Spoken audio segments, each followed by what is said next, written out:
Монголчууд бид зовлонгоо өөрсдөө үйлдвэрлэж байна. Нутаг ус дов жалгаараа талцсан цус нэгт монголчууд бие биенээ үзэн ядаж, яс үндэс гарал угсаагаараа онцгоор нь хоорондоо алцхаас буцахгүй болж байна.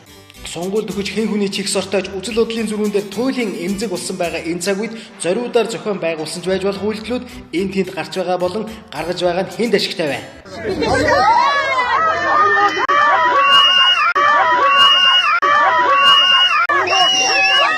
Монголчууд бид чухам ямар үедээ доройтон доош орж бусдад дийлэгдэн толгой бүгийдэг байсан дүүхэ эргээд нэг харвал хоорондоо хагаралтан тэмцэлтсэн тэрэл цаг үеүүдэд бид бусдад эзлэгдэн доройтсон байдаг.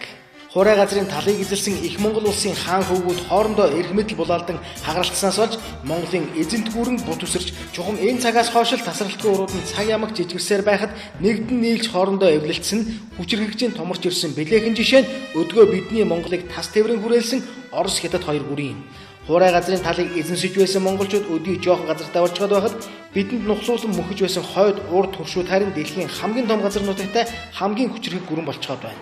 Хоорондоо эвдрэлцсэн тэмцэлтийн гай гэж энэ.